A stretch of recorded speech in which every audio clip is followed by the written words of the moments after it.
your flesh and blood. Welcome to Tell Me Your Story. New paradigms for a new world where we're giving you choices and knowledge of those choices to help make your dreams come true. We are here 9 times a week. Sundays at 7 a.m. and 7 p.m., Monday mornings at 1 a.m., Wednesdays at 9 a.m., and Monday through Friday from 8 to 9 a.m., streaming live at all those times at richarddugan.com. We are on SoundCloud, iTunes, TuneIn Radio, Spotify, Stitcher, Player FM, as well as YouTube, where you can watch these conversations.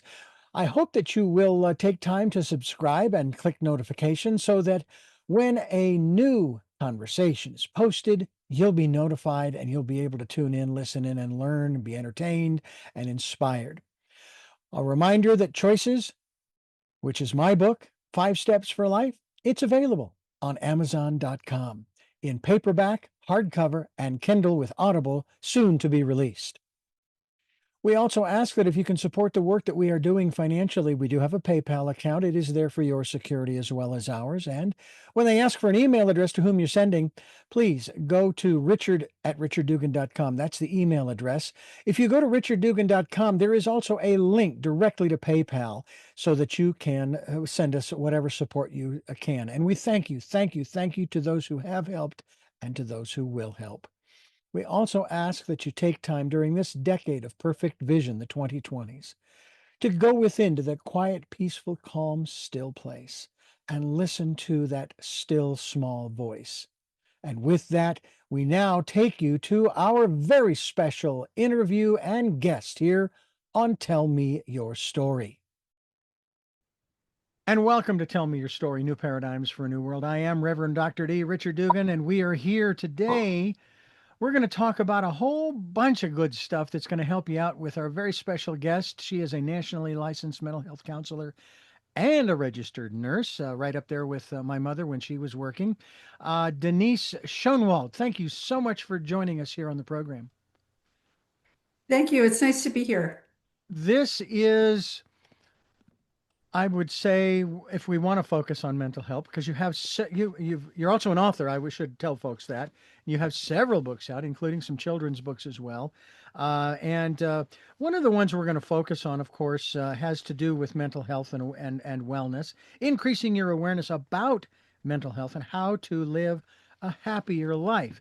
I mean, you know, and I know, Denise, that in this country, the founding documents, it says that we have life and liberty and happiness, right? Oh, I'm Yes. sorry. That's the pursuit of happiness.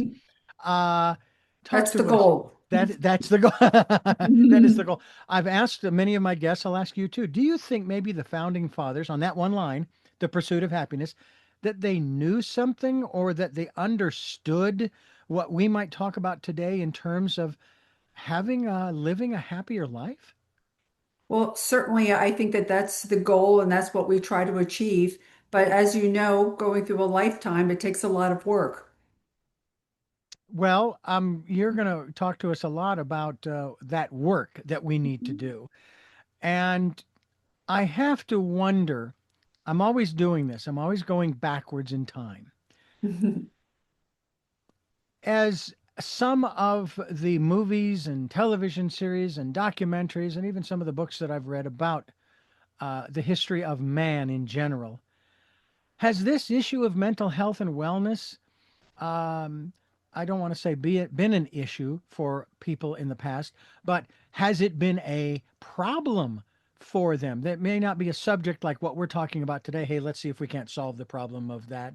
But they they struggled in their own minds and hearts with just getting from one moment to the next or one day or week or whatever the case might be. And we're kind of doing the same things because of that one constant in the universe, which, by the way, I have renamed. It is not change, although that's one word. I call it divine flow. If we would just get into the divine flow, everything would be wonderful. But what Yes. about that? What about our past, our ancestors?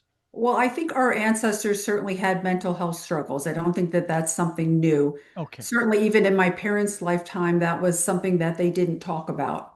It was very unusual to go to a therapist or something, so they basically dealt with it on their own. Way back when we we got rid of a lot of energy because we had a physical, more of a physical job. Mm. I mean, my grandparents, farmers and laborers and so forth.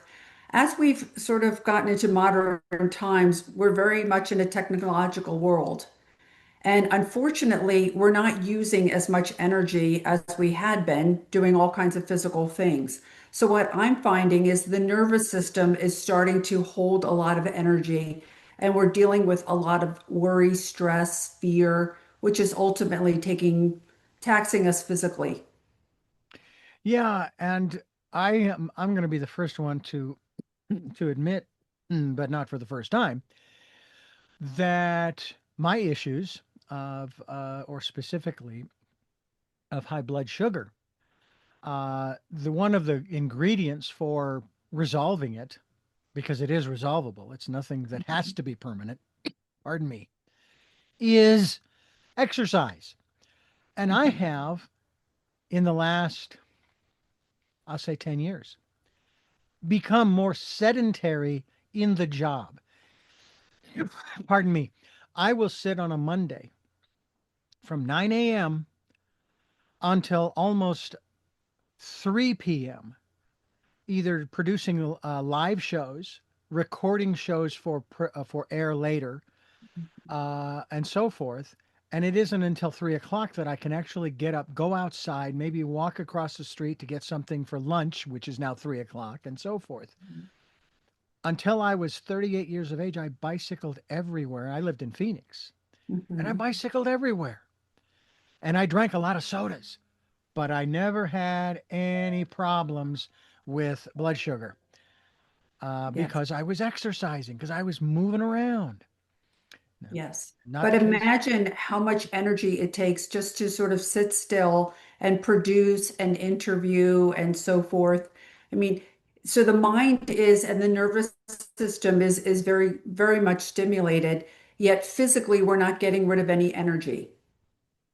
Yeah, So likely at the end of the day, you're exhausted, but you really haven't done a whole lot of moving. yeah, I'm trying to figure that one out. It's like, why am I so tired? I've been sitting all day. Yes. And what happens when the nervous system is taxed? We will naturally go and have more sugar and carbs because it takes a lot of energy for the mind to stay so active. Well, my wife and I are in a transition phase as a couple, having to move. And there's a lot, that is one of like the top three or four stressors in life. The Yes. loss of a loved one or loss of a job is kind of up there at the top, that kind of Hmm. thing. Loss of a relationship, etc. Now, trying to put a happy face on all of it, um, hoping that, you know, we find the right place and this and that and the other thing, Hmm. and we can settle down. And of course, for me, it's a situation of, okay, well, am I going to still be able to work where I'm working now? But is it going to have to be remote? And will the company let me work remotely if that's necessary? Hmm. And so on and so forth. And it seems as though maybe I'm sort of locking myself into almost a no-win situation when it comes to making sure that I don't think this would actually happen, but sitting for so long every day, um, there are people who are in beds, they've got to get up and move around or their muscles atrophy. I mean, and that's Yes. just the muscles, that's the physical body. But then you Yes. have the mental and emotional aspects. Yes. And with a move, so the first thing when we have to do something that's unfamiliar, we get uncomfortable. And Hmm. when we get uncomfortable, the first thing that we go to is the mind. And the mind, although it remembers a lot of things that it's done, it's like a computer, it's not very good as far as problem solving and so forth, which is why we overthink and then we start to create scenarios, different things that may or may not be true. Mm. What we don't realize in that situation is the body is being cued by the mind. So the body's excreting a lot of cortisol, epinephrine, adrenaline, and the body now is stressed. So if we can get into what we call our higher self, sort of our more intuitive self, you say, listen, I have a good job and I'm talented and so forth, we're resilient, we'll figure it out. it's just very hard when we're uncomfortable and the mind is starting to get very active. Yeah. You know, excuse me, there are two parts to, for example, this situation that my wife and I are facing, and actually, I have to say we're probably facing it pretty well. 19 years ago, when we moved from Phoenix, the universe really lined up the stars perfectly for Hmm. us. Now, because we are now 19 years older, I'm Hmm. 65, she's 74. And it's not as easy to do things that we want to do as It's much as not. I would love to be able to get out there and do this, that, and the Hmm. other thing. Hmm. And the two elements are number one, moving the stuff, and number two, finding a place to move the stuff to.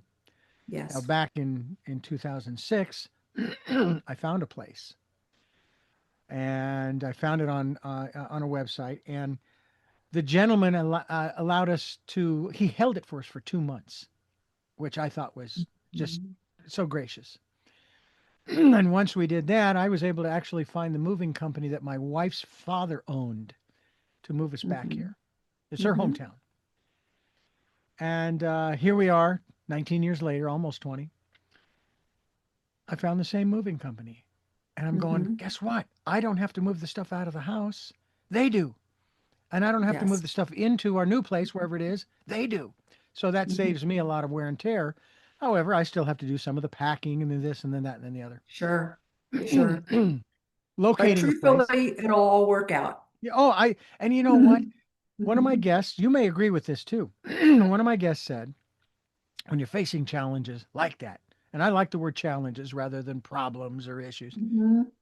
say this, and I've shared this on the program over and over again. This could be the best thing that could have ever happened to us. Hmm. And moving from Phoenix, which we didn't want to per se because my family lives there. Um, we've been here 19 years. We've lived in the same place, had great rent, as you know, Santa Barbara being a very expensive place to live and so forth. Yes. I'm curious as to your experiences, and I'm sure this is what led you to begin this process of writing these books, especially, and I do like this one, the one that's referred to as Healing Your Body by Mastering Your Mind, which we are Hmm. going to get into. But what about you in terms of moving? Have you had to do a lot of that, and has that been a big challenge for you? And what about the dynamics for you? As as I've gotten older, I realize and this is where faith comes in, there's some sort of a divine plan for me. Mm-hmm. And the way that God or the universe teaches and guides me and so forth is doors open and also doors close. Mm-hmm. And I've gotten so as I've gotten older, really putting a lot of faith and energy into, I don't always have to understand it. I just have to be willing to be guided and led.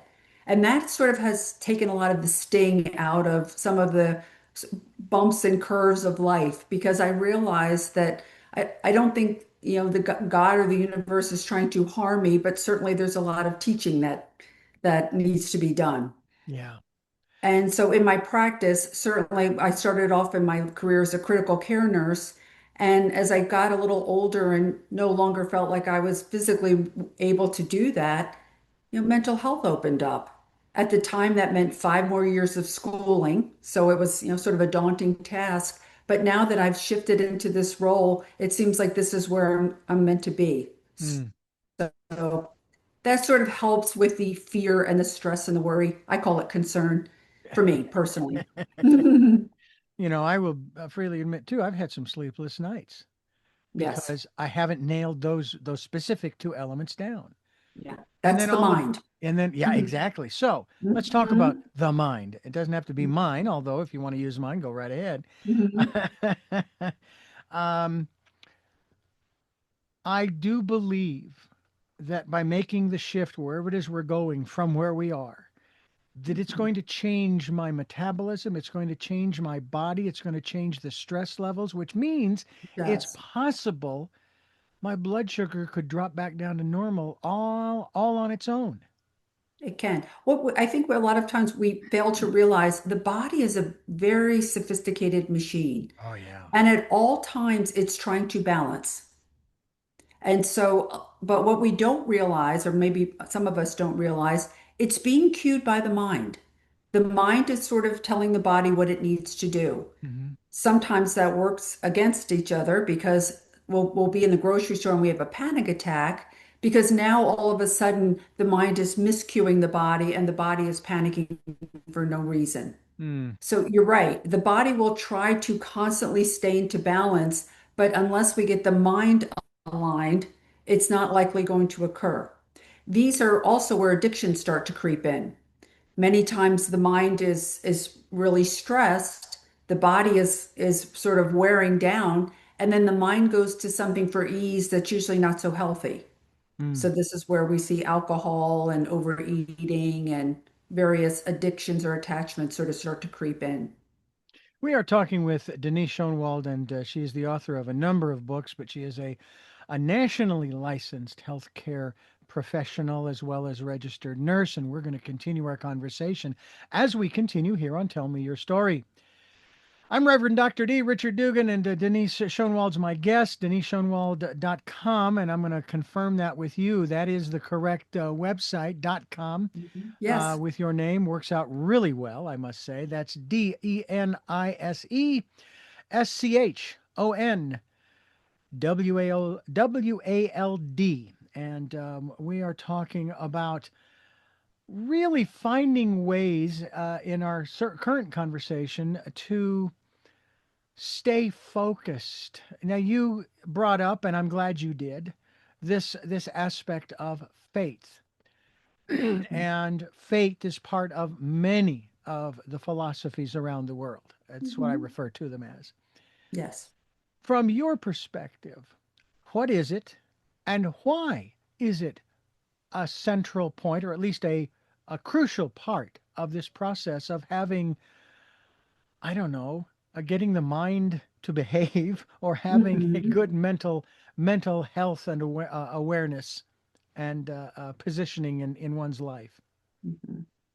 Well, I grew up in a very religious home. My parents were Baptist, and I went to a Christian school and I studied the Bible and so forth. So growing up, I had a very narrow, very proper upbringing, but I really had not been exposed to other religions and faiths. When I got into nursing and then ultimately mental health counseling, certainly I had to be aware or have knowledge that Christianity or a certain religion might not be for somebody. Somebody might not align to that. Certainly we have different faiths and cultures. So I really started to learn more about how people believe and so forth. And I've come to the conclusion is most people can connect with the universe. Hmm. And so, if depending upon whether they're religious or not, I can sort of base counseling because when we have faith in something other than ourselves, it gives us hope. And that relieves the mind of a lot of stress and worry because the mind is not able to navigate us through life. It thinks it can, but it really can't because it's mostly fear-based. Yes. But having a faith or giving, my mom used to say, just give it to God, which used to drive me crazy when I was younger, but now I get to I'm saying it a lot more is release it and let it go and allow it to do what it's going to do and then learn to adapt to that. The mind not so willing to do that. Yeah. Yeah, it is that is true. And sometimes no matter what tricks that we try to play on it, you Hmm. know, it is going to do its own thing. Now, what about meditation? Now, when I was growing up, I learned about what it was then and where you had Hmm. to quiet your mind. You had to tell your mind to be quiet, shut up, go over in the corner or whatever. And over the years, I've modified that to realize, what would be better? And that would be to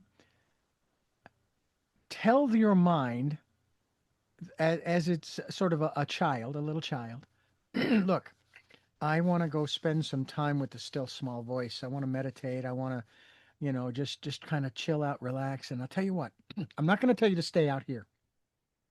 As long as you promise to be quiet, you can come Mhm. with me and you can see what's going on. Make a Mhm. friend of the mind. What do you think? Mhm. Yes. I also try to I teach and I practice stillness. And people will say, I can't be still. My mind starts racing and so forth. Well, you're not going to actually get the mind to completely shut down. But a good way to practice stillness is to go out in nature because the mind will calm down when we're in nature and we get very busy sort of connecting with the flow of whatever the weather is like, whether it's cloudy or rainy is we will find a peace there in Mhm. nature. It's a wonderful place to practice. What I find that the challenge now is we're so stimulated with texts and emails and Instagram and busyness. We don't usually take enough time to be still, and that's when the mind really starts to become overactive. I've even thought too that the time of the day that you least want to try to address any issues, to maybe placate the mind, is Hmm. nighttime. Yes. Because, and this is the way I look at it, there are no boundaries at night because it's dark. So you don't know where it ends. And so things just, they grow and grow and grow and grow and so forth. Whereas during the Yes. day, you have light and you can see boundaries. Yeah. And distractions. Ah, oh, Mhm.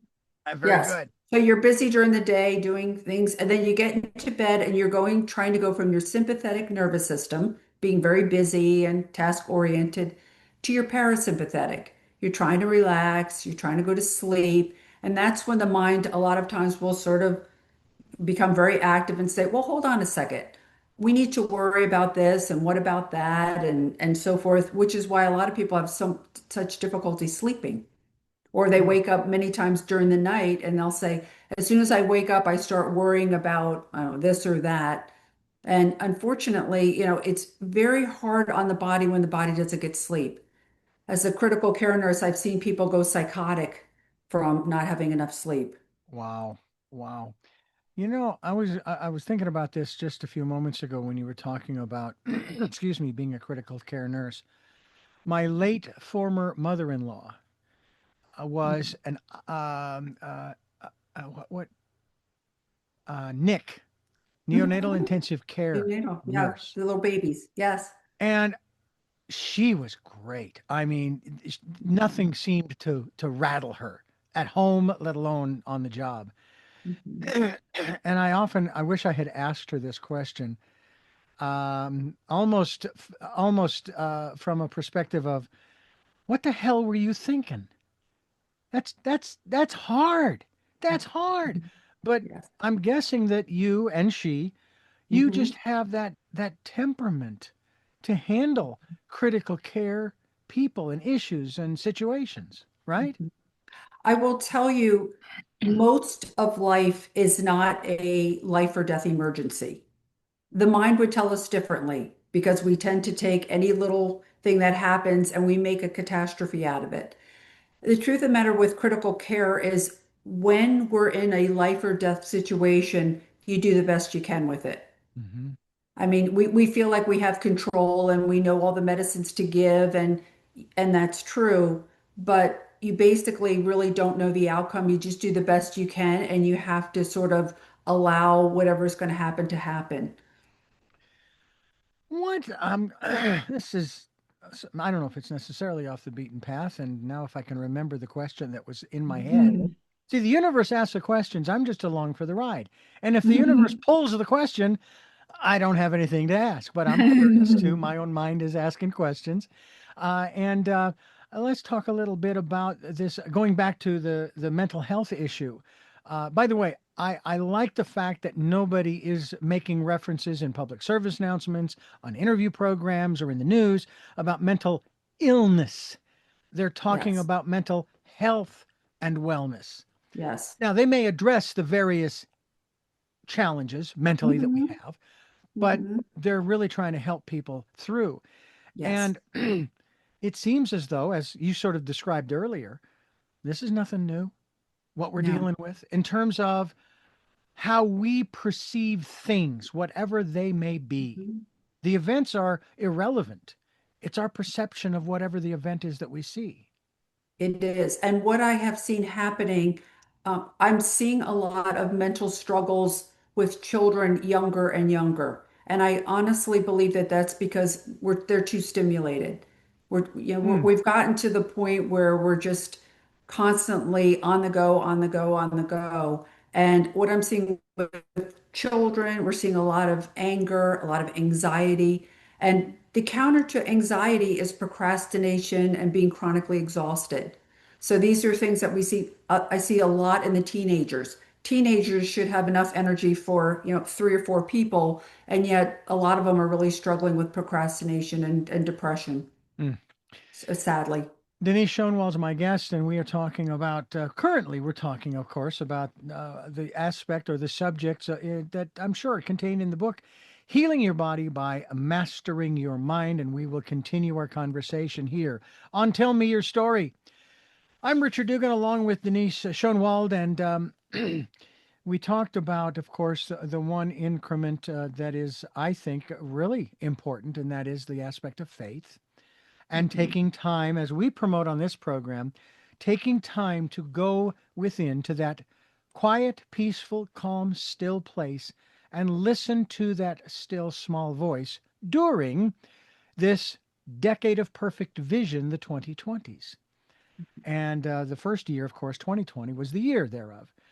Yes. And I thought about that a long time back in 2019 in terms of encouraging people to do that because the intuition seems to be also a very critical part of our mental health and wellness, isn't it? Mhm. Yes. And the way to sort of distinguish whether you're sort of in your higher self versus your mind, the mind is generally very fearful. So the emotions in the mind are guilt, shame, worry, anxiety, even grief is sort of a very fearful, very powerful emotion.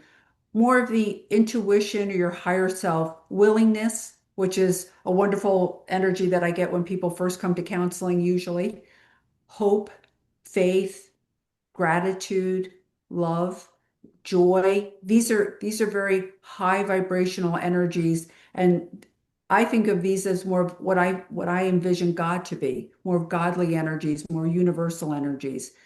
Unfortunately, many of us have trouble staying in this high vibrational state because the nervous system is so stressed with all the mindful stuff, the Yeah. mind stuff. What is your perspective? I probably know it just by virtue of the title, let alone reading the materials, but your perspective on how powerful our minds are to do just that, to Yes. reverse certain conditions. Now, maybe on one level, yeah, okay, the mind can heal a broken arm. Okay, Mhm. yeah, because it's going to knit Mhm. everything together and what have you. But what about some of the other, we'll call them mental health uh, um,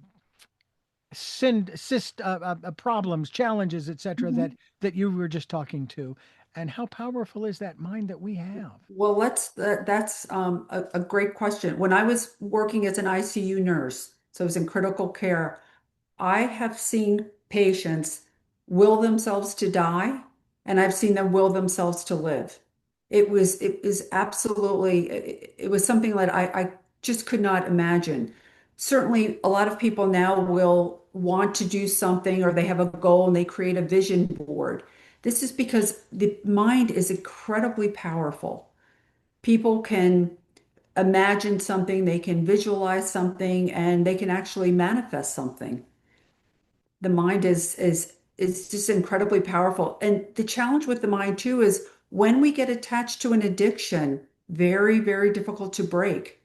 Once the mind fixates on, I have to have this to feel better, that can be very difficult to challenge alcoholism or drug addiction and so forth. These are why they're so difficult to manage. Mm.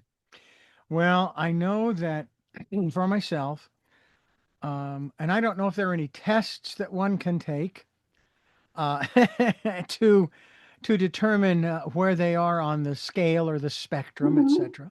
Hmm. Because I know that a lot of us, and this is part of my thing, I'm trying to be better today than I was yesterday, and tomorrow to be better than today. Hmm. And it's not exactly a contest. It's just that the only way for me to do that is to become more self aware, to become more Right. introspective, to take a look Hmm. at those events in my life that may have traumatized me. Now, that's one interesting Hmm. thing. One of my guests said there are no traumatic events, there is only our perception that Yes, we become traumatized through correct. another. Correct. Because We you and I attach to can, the trauma. yeah, Hmm. because you and I, we can look at the same event, a whale breaching in the ocean, i.e., my Santa Barbara location, or buildings burning to the ground. Your Hmm. reaction might be, "Oh, that's interesting. That's life. That's the Hmm. way things go." And I'm sitting here freaking out, running around like a chicken with my head cut off, Yes. and Yes. I almost want to say, almost want to say, "Well, what's wrong with him?" Hmm. But Yes. there's something else back there somewhere that I need to Hmm. take a look at. I can't change the event, but I can change my perspective of that event, even if it was in the past. Yes. Interesting with healing your body by mastering your mind. Depending upon what emotion that we frequent will depend upon where it's filtered through the body. For example, anxiety will is sort of the body takes a hit in the stomach and in the heart. And so what happens when we struggle with chronic anxiety is eventually we either have something with our heart or the stomach. So the heart might be palpitations, chest discomfort, sometimes lung problems, or as far as the stomach, indigestion, overeating, sometimes not eating, nausea. These are things. And so what I have learned since I have specialties in both medicine and psychology, once I understand how the body is doing physically, I already can sort of rewind the tape and understand how it's psychologically doing as well. It's amazing. As I said, the body is just fascinating. Yeah. And that conversation I had with this gal was really, it's like, I never looked at it that way. But then again, Hmm. I've been making the statement about that for years, using the analogy of 10 people watching the same car wreck and the police going around and getting reports from each one of them. No two are alike. Correct. Correct. And, and it makes, man, that it's like, oh, the light bulb goes off. Go, oh, yeah, okay. That makes Yes. sense. Yes. If I struggle with chronic anxiety, I'm going to look at a situation with an anxious lens. Mm-hmm. Like, oh, this happened, and we worry about this, and I'm fear this, and so forth. If you're looking at it because you have a lot of guilt, you're like, oh, I feel so guilty, I should have done more, and so forth. We tend to now all of a sudden we're very familiar with the way that the mind is thinking, and this is the lens at which we perceive a situation. Mm. We're talking with Denise Schonwald. By the way, she has BSNR and Mhm. LMHC behind her Yes. name, most of the alphabet. Yeah. And we'll continue down that path as we continue here on Tell Me Your Story. Elephants don't marry giraffes. Things you should know about relationships before you hook up, move in together, or fully commit. My guest is the author of that book. Her name is Denise Schonwald, and I find it interesting. And of course, the only parameters that I can put on relationship experience are number one, my own, but Mhm. number two are those things that I observed from my parents. And my parents lived together and were married for almost 62 years before my father passed, Mhm. just before his 92nd birthday, a couple years back. Mhm. And I had a great privilege of interviewing them on this program. And it was tough to separate the son from the interviewer at I times. imagine. But one of the things that my mother said, and it was great. She said that I support him, my father, in Mhm. all of his dreams and aspirations and the things that he wants to do and be, and he supports me in mine. But the most important part, she said, was, and I have his back, and I know he has mine. Yes. And I Yes. think about that in terms of relationships, not down through history, but just today in real life, but also portrayed in movies and television. And the ones in movies and television are so, Hmm. you know, the guy that played Joey on Friends? Hmm. Well, he got that one series, and I don't know if it's still going or not, where he's married to this gal, and they're always trying to get one up on the other. Hmm. You know, trying to pull a fast one on the other of sorts, not in Hmm. a cruel, mean way, but just in a conniving, sort of Hmm. manipulative way. And I'm going, Hmm. wait a minute, you guys are on the same team, I thought. Yes. My Yes. wife, yeah. Relationships are built on trust. Hmm. What Hmm. happens? Now, here's the other thing, too, is that trust can be broken in so many different ways, not just by someone being unfaithful, Hmm. but by sometimes just the words that they speak, right? Yeah. Words, not listening. I mean, I have a lot of clients that they say, we never talk. And I say, well, like, how do you spend your time together? And they go, well, she's on her phone or tablet and I'm on my phone. And they never, they don't even know each other's dreams or passions. There's just no connection. Yeah. And that gets more challenging when we have children and we have careers and so forth. But that time together, I mean, that's what builds love. Yeah. My parents had 6 children, of which I am among those. And Hmm. it's been often said, oh my goodness, your parents must have sacrificed a lot. I even asked them that question. Did you know the answer to that question was no? Because they wanted a big family. Hmm. Now, every child that comes into this world has his or her own conditions. I, in this Yes. case, I was legally blind. I had cataracts, nystagmus, and stigmatism. My brother also had issues with his eyes, as did my 2 younger sisters. My 2 older sisters, Hmm. for the most part, not so much. And parents don't, that's not something that they factor into the process of having kids. However, Hmm. I would venture it is something that they recognize that, hey, no child is going to come out and grow without certain conditions coming along. You Hmm. know, I had a Hmm. si- And my challenges, sure. and challenges. Hmm. Um, when you are considering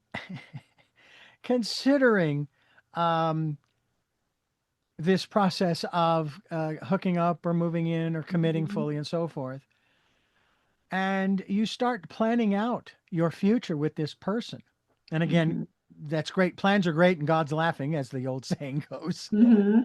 Um, is that's one of the processes that helps to build trust and so forth. Yes, and believe it or not, we need about 3 years together before we really start to understand the complete relationship. And the reason is the first 3 years we're caught up with the pheromones. We think the other person is the best thing ever, and we love the way that they play video games, or they stay out late at night. After 3 years, all of a sudden those things maybe are now bothersome. Hmm. The other thing I have found with relationships, if we're not healthy within ourselves, it's very challenging. It's almost impossible to have a healthy relationship. Wow. Because what happens when I see couples is I'm understanding how they're connecting to each other. Usually they're bickering or they try to make each other jealous, which is what you were describing with the sitcom. Hmm. Or it's all about ego. I'm right, no, I'm right. And unfortunately, that doesn't make a very healthy relationship. And it's really impossible to know that until you've had enough time together and gone through a few seasons, gone through some difficulties to see how you're going to navigate that not only as an individual, but as a couple. Yeah. You have a couple of children's books too. One Yes. in particular that is akin to Elephants Don't Marry Giraffes, which is when you don't take that, recognize that 3 year period and so forth, but then you end up making the full commitment. But then it's when mom and dad divorce. Yes. Sam's story. Yes. Yes. Unfortunately, I do, well, fortunately, I do a lot of family counseling. Unfortunately, this is a dynamic I see very often. And so the parents will get divorced for whatever reason. There's a lot of hurt and pain there, you know, that's not unusual. And the children get caught in the middle. Mm-hmm. And so what happens with children is, you know, cognitively, they don't really understand all of the dynamics, yet they're very much impacted. Children and animals are very sensitive to energy. So they're very sensitive to the stress, they're sensitive to the hurt, and unfortunately, they get caught in the middle. Typically, it comes out with their behavior, in their grades, and that often will fuel the parents to go after each other even more. Mm.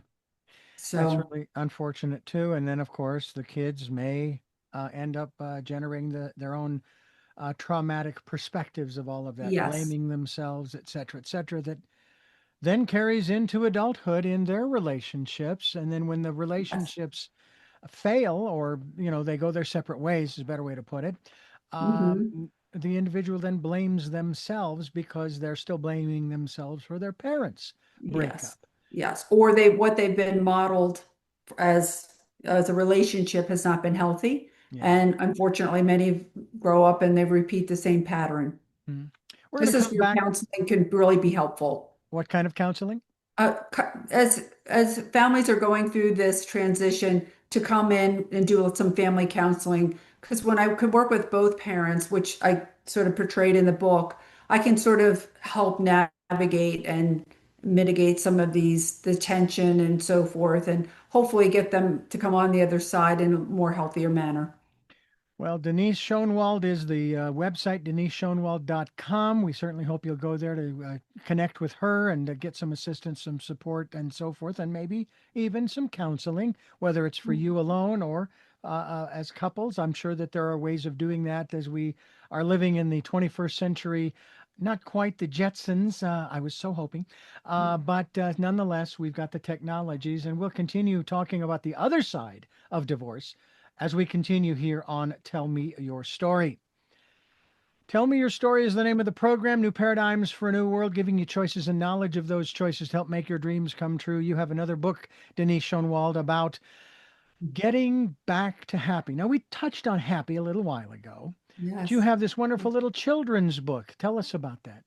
Yes, I had a client a few years back, and the mom had taken her to a lot of different practitioners. She was having a lot of stomach issues. So they went to a chiropractor, they went to a nutritionist, they hired a coach for her. And the coach said, you know, I really feel like your daughter needs to go for mental health counseling just to talk to a therapist. Turns out she was being bullied at school. And so she was waking up in the morning with a lot of anxiety. She didn't want to get out of the car. Couldn't eat at lunchtime and so forth. And part of the process, she loved books. And at the end of every session, she wanted to read a short book to me. So I said, how about we write a book together about your experience so we can help other children?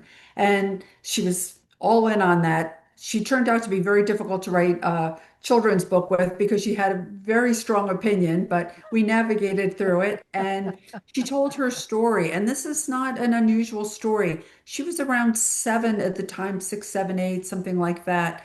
It's a really tough time because children start to form relationships outside of their parents. So they realize that not everybody thinks they're, you know, so wonderful and adorable. And that's exactly what had happened. There was somebody at her school that was teasing her quite a bit, and her body was really sort of feeling the effect of that. Hmm. Well, the whole aspect of getting back to happy, one of the challenges that I know people have in relationships is they will use this phrase, you don't, why won't you make me happy and do this, that, or the other thing? Mhm. Mhm. And one of the things that I have learned over the years, and it's a hard one to get across to a partner in any circumstance, is I can't make you happy. There's nothing that you may think that there's something that I can do that can make you happy, but I can't. It's No. always a choice. I have a book called Choices, 5 Steps for Life, and it Mhm. talks all about the very first step is make a choice. Yes. And it's an incredible, I'll put it this way, it's an incredible God-given gift. You can call it free will. I call it the gift of choice. Hmm. And is there a way that you are able to get across to the people that you counsel and you work with when they are stuck in that, well, he doesn't make me happy because he doesn't do this, that, or she? Yes. Yes. How do you get that conversation so that hopefully they get the aha moment that, Mhm. oh, wow. Yes. What they're relying on in this case is what they call conditional energy. Like, I'll be happy when I make $1 million. I'll be happy when I live in this neighborhood. I'll be happy when I get this kind of car. And so, what I tell them is, even if I gave you all of those things, these are conditions. And once the condition is met, if there's no happiness within, you won't be satisfied. We unfortunately put a lot of blame on our partners and say, you do all this and therefore I'm not happy. So part of counseling is trying to get people to take ownership of their own happiness, which that's a little tough because then we have to do the work, Yeah, which we don't always want to do the work. We want somebody else to be responsible for it. well, and not necessarily Mhm. telling stories out of turn.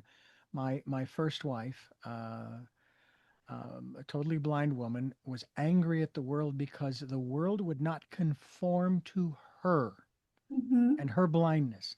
Well, Mhm. I will tell you that just living here in Santa Barbara, let alone in Phoenix, where we lived and were married and everything, the world has. We've got light signals. We have this button you can push. Wait, Mhm. wait, cross, cross. We have the Mhm. yellow metal pads or whatever they're made of on the ground there, Mhm. so that you can feel that you're at the corner.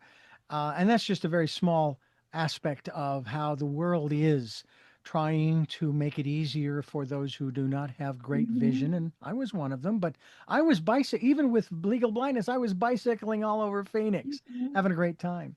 Mhm. Um, and it was like this bitterness came out from her in so many ways.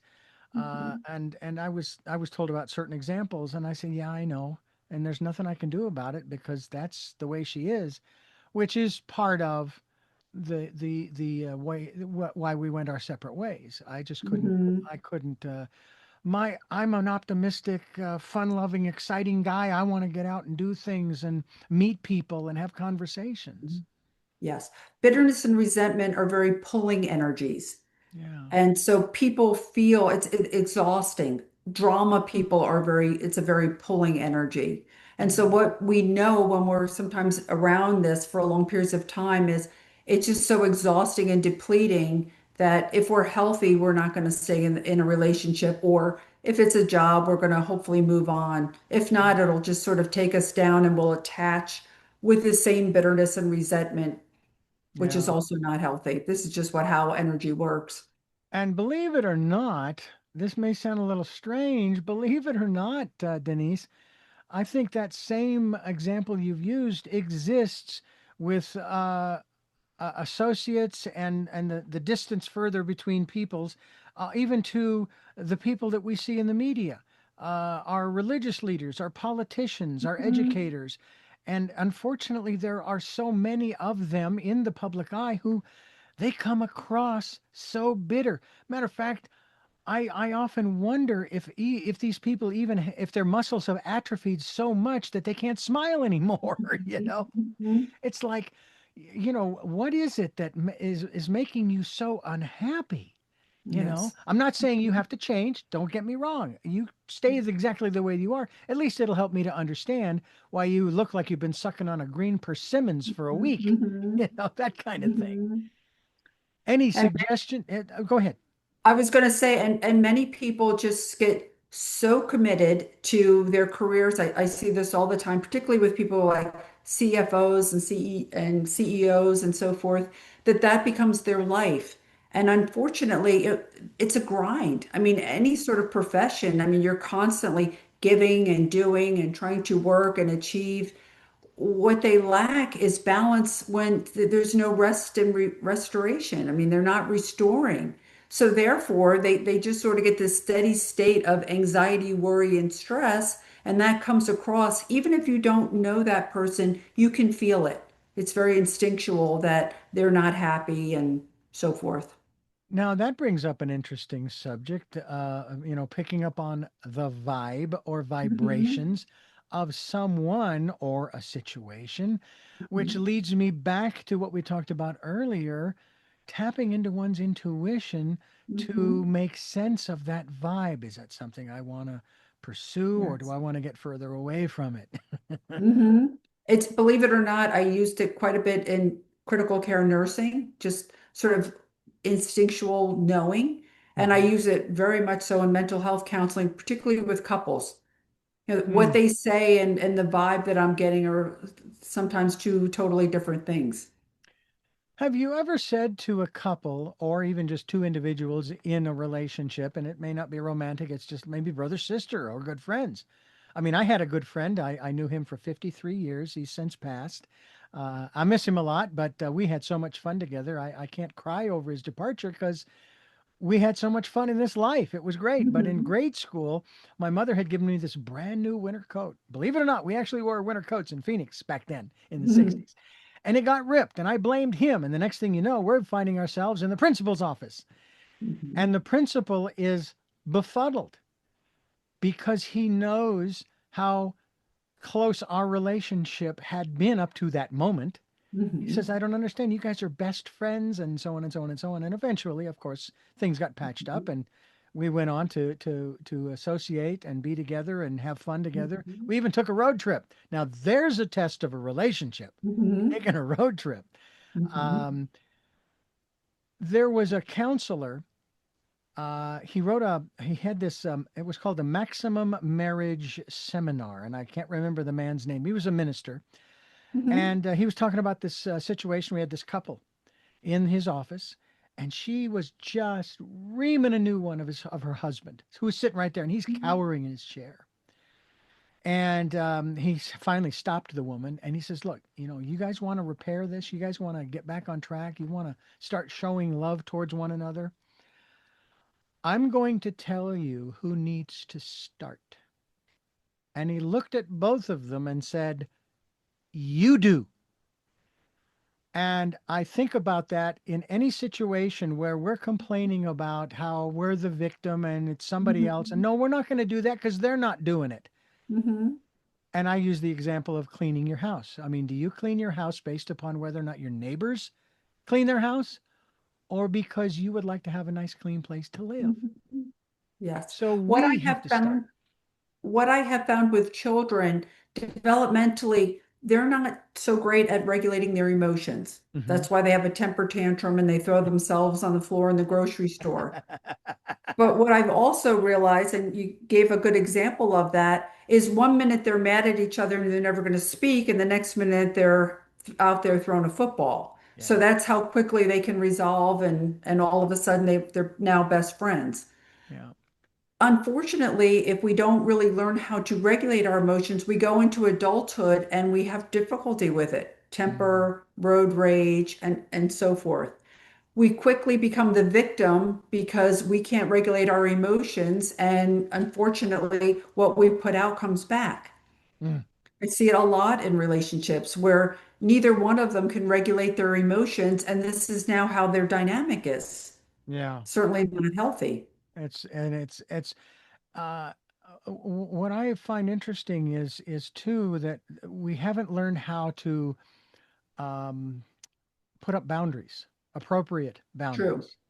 Very I know true. they're extroverts and they're introverts. I'm probably more extroverted than introverted, Hmm. but I have my introverted moments. I do. um, I received a phone call not long ago, and somebody came on the line and they said, "Is this Richard Dugan?" I said, "Yeah." I said, "Hold on, please. Let me get Julie on the line." Next thing I know, I'm hearing from someone on the speakerphone who is upbraiding me with profanity.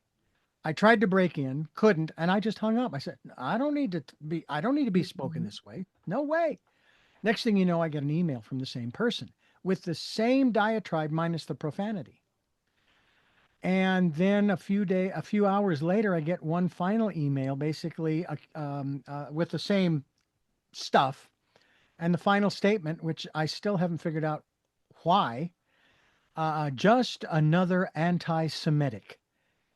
And I'm going, huh?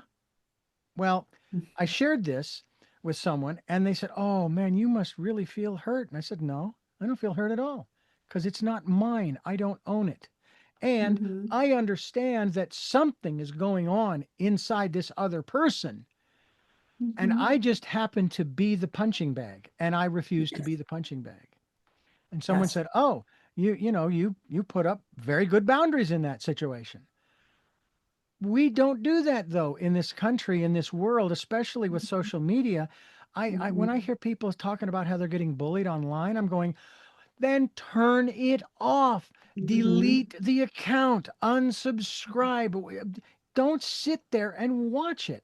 That's why Hmm. when I'm looking through the shorts on YouTube and Facebook, and I love the comedians. That's what I really go for.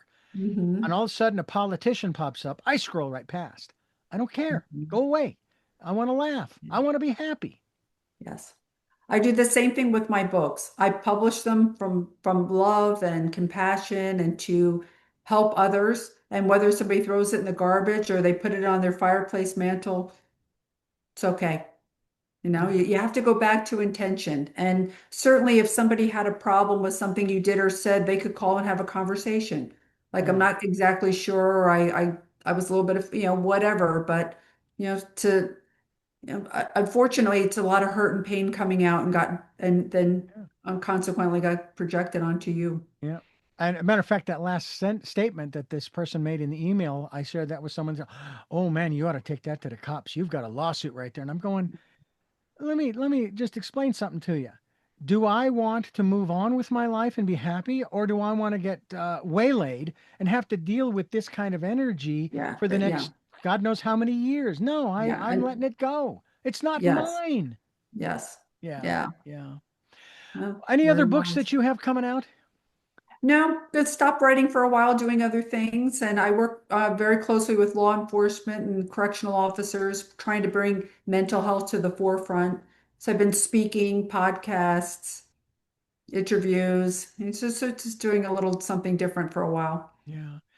I'm curious. First of all, how many, if I may ask, years have you been doing this counseling and had this license nationally? Counseling over a decade and RN over 30 years. Okay. Well, I'm sure that you've been rather observant even before you became a counselor. I'm curious, uh, is it based upon what we talked about earlier? Would you say that things really haven't changed that much? All of the outward implements, if you will, have changed, but we as human beings and our makeup and our dynamics are pretty much the same way they have been for centuries. I would say mentally we're seeing a little bit worse. And I think it really has Oh, to do with technology. okay. Seeing people they're getting sicker at younger ages, seeing a lot of health problems earlier. So I would say it's gradually getting worse, which is why they're really trying to push mental health and wellness to the forefront. And I think it's wise. I will tell you that a lot of people have a lot of negative energy over the COVID-19 and the shutdown and everything. And I'm True. sitting here going, uh-uh. It is the best thing that could have ever happened to us. And here's the reason I say that. Because we're having the conversation about mental health and wellness and the Mhm. stigma associated with it. Yes. We weren't before. So if there is anything that you want to take out of that whole 2 or 3 years of a positive nature, to me, that's it. Yes. Yes. There's always a silver lining, isn't there, to Yeah. tragedy and suffering. I mean, I know there were a lot of people that were hurt. A lot of people are saying all kinds of different things, and we lost a lot of lives, not only nationally, but globally. It also exposed, although it was pretty much out there, the lack of physical health and wellness that we have in this Mhm. country alone. I don't know if Yes. you are aware of the statistic, 1960, the year I was born, obesity was at 1%. Hmm. And I believe it's probably now in 2025 close to 50%. Yes. And COVID-19 allowed a lot of tr old traumas to come up. We yeah, were sort of forced to be still. yeah, And when people got still, a lot of things sort of bubbled up that maybe yeah, we didn't yeah, want to deal with. A lot of alcoholism came up. A lot of people gained a lot of weight. People struggled in many different ways. yeah.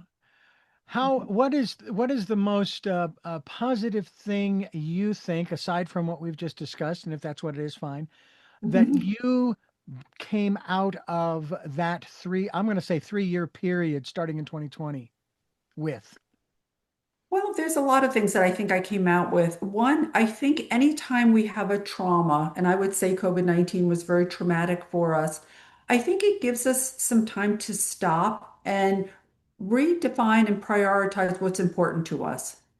We learned we were all became very creative in connecting in different ways.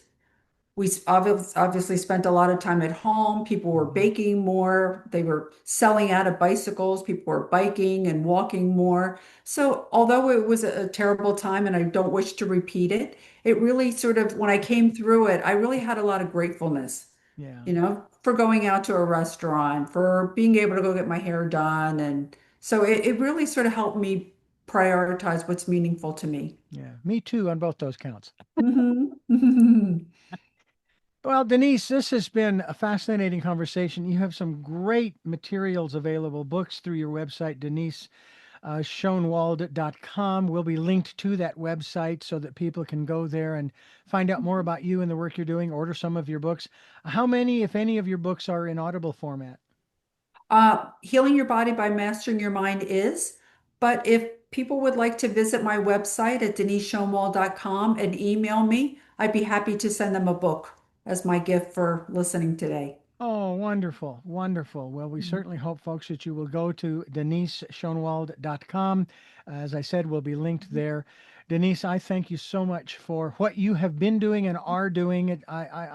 I don't know that it necessarily takes a lot of courage to work in a critical care unit. I suppose that my late former mother-in-law, I give her a lot of credit in that regard Mhm. because dealing with kids that are just coming into this world, and Yes. just like you talk about your intuition, and she knew, we're going to do everything we can, but this kid's not going to make it. And 9 times out of 10, the kid didn't make it.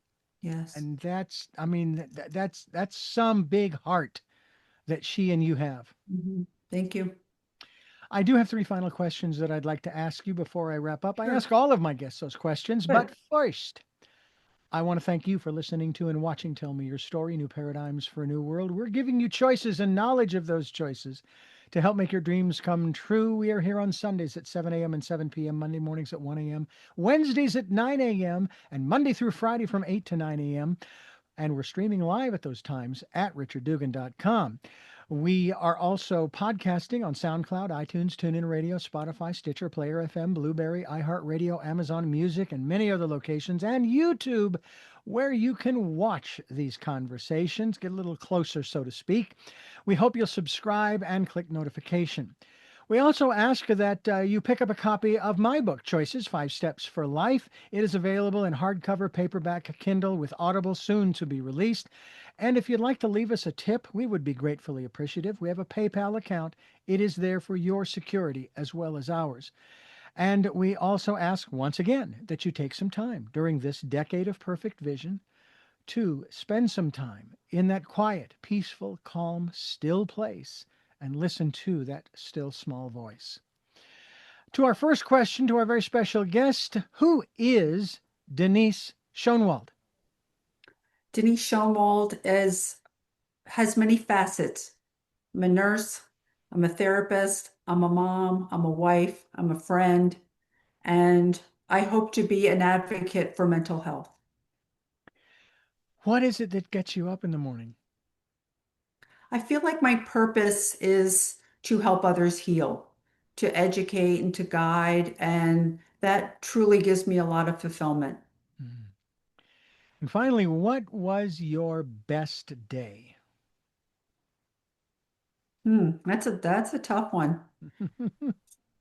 For me, every day brings joy and gratitude, and I don't know that I could limit it to one day. Certainly, the days that my children were born. It was a wonderful day, but I try to find joy and gratitude in each and every day. And for that, I feel very blessed.